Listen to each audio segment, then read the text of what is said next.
Et elle sut qu'il savait. Des heures et des heures avaient passé depuis qu'elle s'était relevée au milieu de la nuit.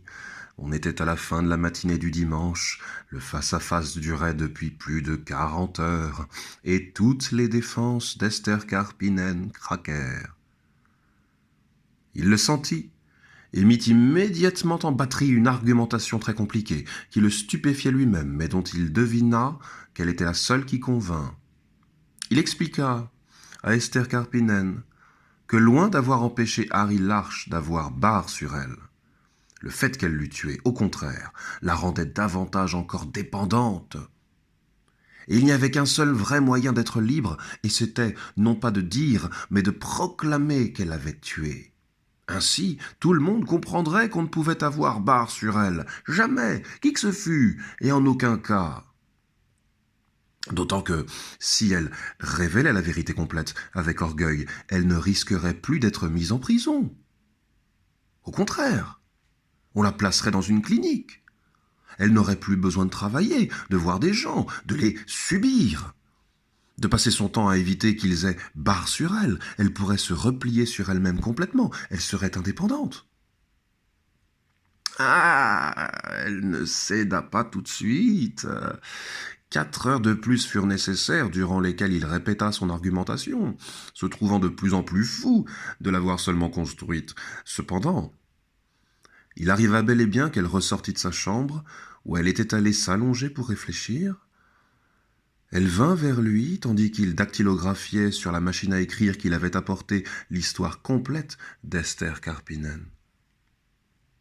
Elle relut par-dessus son épaule ce qu'il avait écrit. Elle acquiesça et dit « Oui, d'accord, c'est bien mieux ainsi, c'est plus clair. » Lorsqu'elle parcourut le paragraphe dans lequel il racontait comment elle avait assassiné son père et sa mère, en détraquant l'appareil de chauffage à gaz.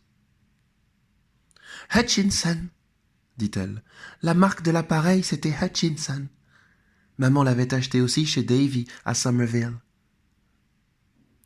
Sur quoi il se produisit quelque chose d'encore plus extraordinaire, qui donna à la scène une effarante irréalité dans la petite maison d'Hoboken, à mesure que s'avançait la 3e et dernière nuit qu'ils devaient passer ensemble. Elle fit remarquer à H. Rourke qu'il était vraiment très mauvais devant un clavier de machine à écrire. H. lui proposa de le remplacer, elle qui était une si bonne dactylographe. « Je parie que vous tapez 3 fois plus vite que moi, dit-il. »« Pas 3 fois, mais 5 fois, corrigea-t-elle. Et les 2 heures suivantes, ils procédèrent à des calculs sur le nombre de signes, de lignes et de pages qu'elle pouvait dactylographier en 60 minutes. Il reconnut humblement qu'elle allait 6 fois et demi plus vite que lui, et sans faire de faute en plus.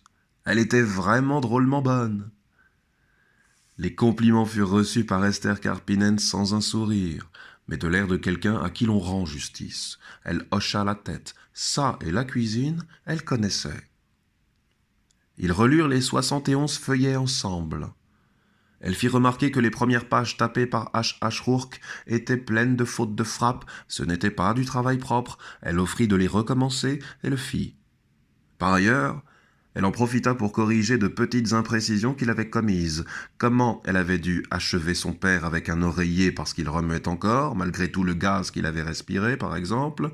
Elle ajouta également des détails sur le dépeçage d'Harry Larche. « Un seul coup de tranchoir a suffi, il avait un tout petit coup. » H. lui suggéra de prendre la pause avec le tranchoir pendant qu'il la photographierait. Elle accepta, mais seulement après avoir passé la robe qu'elle portait ce jour-là, 7 mois plus tôt. Elle convint qu'il avait raison, les gens comprendraient mieux. Le jour du lundi matin s'était levé dans l'intervalle. Heureusement, c'était une matinée très claire, très ensoleillée, qui éclairait parfaitement la cuisine dans laquelle, selon les indications d'Esther Karppinen, H. avait à peu près reconstitué le décor de l'autre cuisine, celle du Bronx, où le meurtre avait eu lieu. Il prit 46 clichés. C'était la 2e fois seulement qu'il se servait d'un appareil de photographie et il n'était pas très expérimenté. Il ne le serait jamais vraiment. Tout ce qui était machine l'ennuyait. Les plus spectaculaires de ces clichés étaient évidemment ceux où Esther Karppinen souriait à l'objectif, tenant le tranchoir dans une main et dans l'autre, par ses rares cheveux, la tête d'Harry Larch. Il s'était en effet révélé que H.H. Rourke avait deviné juste. Le point de départ avait été de découvrir cette énorme quantité de glace livrée le vendredi après-midi par un camion. Glace livrée chaque semaine, des factures en témoignaient. La tête manquante se trouvait dans une glacière, celle-ci cachée non pas dans la maison, mais dans le vide sanitaire, entre le plancher et le sol. On y accédait par une trappe dissimulée sous une carpette. Il lui fit écrire à la main la lettre par laquelle elle garantissait l'absolue authenticité des 71 feuillets et précisait qu'elle avait personnellement dactylographié le texte sans aucune contrainte. Elle voulut seulement ajouter « scène de corps et d'esprit » avant de dater et signer aussi bien la lettre que le reportage lui-même. H.H. Rourke n'y vit pas d'inconvénient. Entre-temps, elle avait remis la tête d'Harry Larch dans la glacière, rajoutant de la glace. Il prit 4 autres photos d'elle sur le perron de la maison d'Hoboken, alors qu'elle tenait en main cette fois les 71 feuillets et la lettre. Elle changea à nouveau de robe et mit sa bleu et blanc, sa préférée. Ensuite, ils se rendirent ensemble à un drugstore d'où il téléphona à la Western Union pour demander qu'on lui envoyât des coursiers. Il en réclama 3. Ils revinrent à la maison et attendirent. Elle lui prépara un très bon petit déjeuner avec des crêpes, du jambon fumé et non fumé, du bacon et des œufs, et du poula, sorte de brioche. Elle l'interrogea sur ce qu'elle devrait dire et comment au policier. Il lui conseilla de parler très calmement, sur un ton aussi naturel que possible. Elle devrait bien préciser qu'elle avait tué son père, sa mère et Harry Larch, mais sans donner beaucoup de détails. Si les policiers ou n'importe qui d'autre insistait pour obtenir des détails, elle devrait répondre que tout était dans le reportage de H.H. Rourke. Elle acquiesça, sans la moindre trace d'émotion. « Je parie que vous ne vous énerverez pas, » dit H.H. Elle lui sourit et répondit qu'il avait raison. Elle n'était pas du genre à s'énerver. Sauf si quelqu'un venait lui dire qu'elle avait tué Harry Larch parce qu'il voulait la quitter. Alors là, oui, elle pouvait s'énerver. « Ils vont vous le dire, Esther, mais vous devrez quand même rester calme. »« Promis. C'est quoi votre prénom ?»« H.H. » Il devina qu'elle avait bien compris qu'en jouant le jeu de l'indifférence et du plus grand naturel, elle augmentait ses chances de se retrouver internée dans une clinique et non pas enfermée dans une prison ou exécutée. Il était à ce moment-là dans les 7h15 du matin. Les coursiers de la Western Union n'allaient plus tarder. H.H. Rourke était mortellement fatigué, au terme de 3 nuits sans sommeil, mais il tenait son scoop, et c'était un scoop de premier ordre, à son avis. Il se trouvait à 6 heures de sa première rencontre avec Catherine Killinger. L'affaire Karppinen. Oh là là là là là. L'affaire Karppinen te donne la mesure de ce que dira plus tard le journaliste Anda du New York Times au sujet de H.H. Tu te souviens de ce qu'il dit ? H.H. possède les qualités d'un reporter à leur paroxysme. Rourke est une excroissance, Coco. Il n'est pas normal. Il est même peut-être aussi foudingue qu'Esther Karppinen, mais sa dinguerie est mise au service de l'ordre et non pas du chaos. Les 71 feuillets dactylographiés du reportage l'attestent. Rourke est plus qu'un observateur.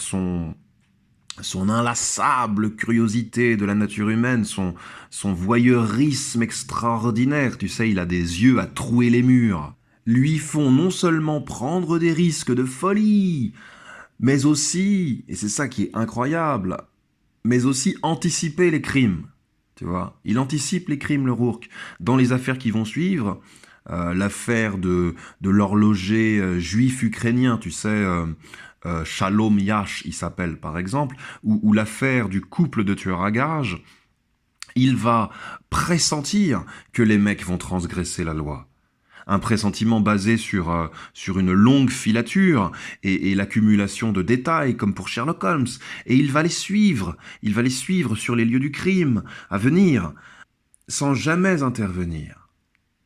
C'est une règle d'or chez Rourke, il n'intervient pas, il ne s'interpose pas entre le bourreau et sa victime, ce qui le ronge parfois. C'est vrai. La culpabilité le submerge parfois, à le rendre malade, mais il n'altérera pas la véracité de son reportage. C'est un code de conduite de journaliste. Prends ce gamin brésilien qui baigne dans le pétrole. La photo a été prise il y a très peu de temps de cela. Le gamin émerge des flots, tel Aphrodite, mais noir de pétrole.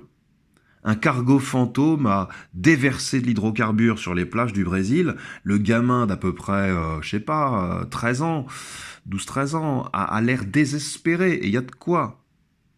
La photo est saisissante. En admettant que le journaliste photographe ait eu l'impulsion de secourir le gamin. Il a d'abord pris la photo et l'a secouru ensuite. C'est l'évidence. Il n'est pas intervenu dans le drame qui se jouait sous ses yeux avant d'avoir sa photo. C'est le jeu. Un jeu terrible. Mais pas de bras, pas de chocolat, comme dirait l'autre. Je suis même pas sûr que les journalistes soient sanctionnés pour non-assistance à personne en danger. À vérifier. Bref, Rourke est l'apothéose de ça.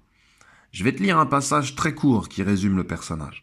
H. Rourke fut allé au Tabasco seul, de toute façon, uniquement en raison du goût qu'il avait de franchir les clôtures, autrement dit les frontières. C'était dans sa nature de pousser devant lui toujours plus loin.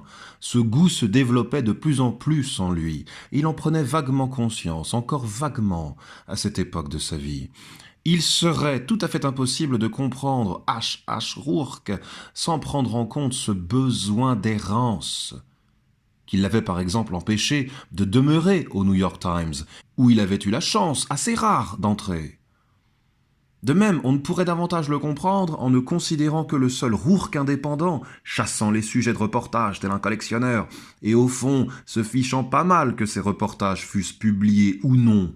Ce n'était pas l'important, et non plus l'argent qu'on pouvait lui donner en échange, et moins encore la célébrité qu'il eût pu ainsi acquérir. Au contraire, la célébrité risquait de l'handicaper, de le retenir dans ses recherches, de préparer les gens à sa venue et à ses observations. Plus tard, mais cela avait en fait déjà commencé à New York et Chicago, le chat-huant en personne s'en était vaguement persuadé, on l'accuserait d'être souvent morbide, toujours cynique, dépourvu de toute espèce de compassion ou de la plus élémentaire humanité, on en viendrait à l'accuser de fabriquer lui-même ses reportages, en manipulant ceux qui en étaient les malheureux héros.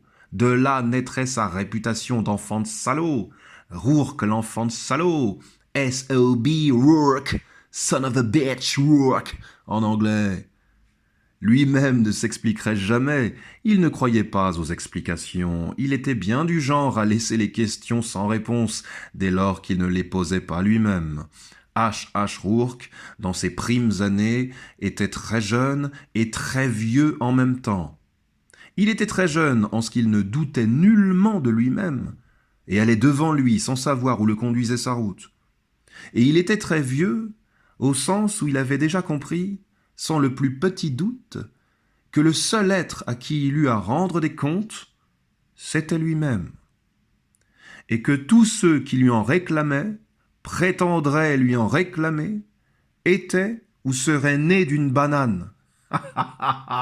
L'expression « être né d'une banane », ça c'est typiquement Rourke, tu vois. Quand t'es né d'une banane, t'es con, quoi, voilà. Telle était la seule façon de comprendre H. Rourke, comme seule l'avait fait Catherine Killinger. Oh là là là là là là là là. Alors, j'adore ce passage sur la jeunesse et la vieillesse simultanée du personnage. En gros, c'est parce que je suis jeune que le monde m'appartient, et quand je serai vieux, je le laisserai aux jeunes. Je ne rendrai de compte qu'à moi-même. J'adore cette philosophie, coco. J'adore. Sulitzer, ce bon vieux Sulitzer. Sulitzer, c'est un peu Homère en costard-cravate. On ne sait pas si Homère a vraiment écrit l'Iliade et l'Odyssée. On ne sait même pas s'il a vraiment existé d'ailleurs. Comment le savoir, hein? Il y avait des Rourke à l'époque. Mais les textes nous sont parvenus et on les savoure de siècle en siècle. Alors je ne sais pas si on savourera la trilogie Rourke-Killinger de siècle en siècle, mais Coco Cocotte, l'important, c'est que tu sois pas né d'une banane. Va m'écrire un beau reportage et que ça saute.